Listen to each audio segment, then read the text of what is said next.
தலைமைச் செயலகத்தில் இருந்து நீக்கப்பட்ட முதலமைச்சர் ஸ்டாலினின் புகைப்படம்.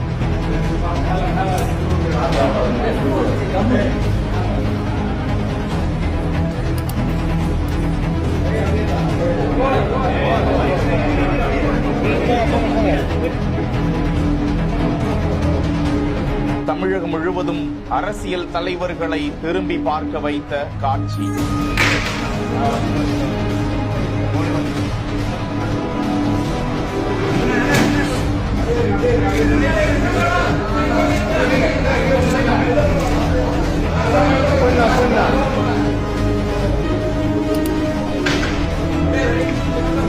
ஐந்து மாநிலங்களுக்கும் எந்தெந்த தேதியில் தேர்தல், வாக்குப்பதிவு முடிவு என்று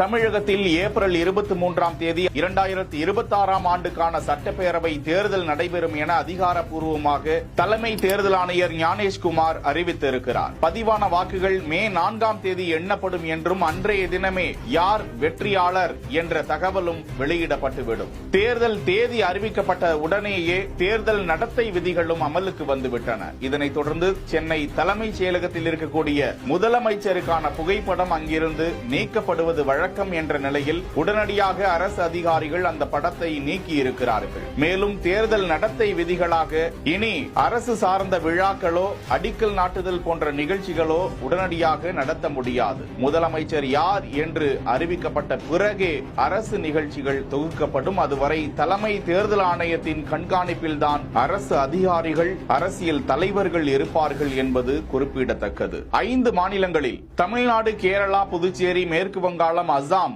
ஆகிய மாநிலங்களுக்கான தேர்தல் தேதி அறிவிக்கப்பட்டிருக்கிறது. தமிழகத்தில் மார்ச் 30ஆம் தேதி வேட்புமனு தாக்கல் துவங்குகிறது. ஏப்ரல் 6க்குள் வேட்புமனுவை தாக்கல் செய்துவிட வேண்டும். வேட்புமனுவை திரும்ப பெற ஏப்ரல் 9ஆம் தேதி அறிவிக்கப்பட்டிருக்கிறது. தமிழகத்தில் வருகிற ஏப்ரல் 23ஆம் தேதி ஒரே கட்டமாக தேர்தல் நடைபெறும் என்று, கேரள மாநிலத்தில் வருகிற ஏப்ரல் 9ஆம் தேதி ஒரே கட்டமாகவும், அசாமில் ஏப்ரல் 9ஆம் தேதி ஒரே கட்டமாகவும், புதுச்சேரியில் ஏப்ரல் 9ஆம் தேதி ஒரே கட்டமாகவும் தேர்தல் நடைபெற உள்ளதாம். மேற்கு வங்கத்தில் ஏப்ரல் 23 மற்றும் ஏப்ரல் 29ஆம் தேதிகளில் 2 கட்டங்களாக தேர்தல் நடைபெற உள்ளது குறிப்பிடத்தக்கது.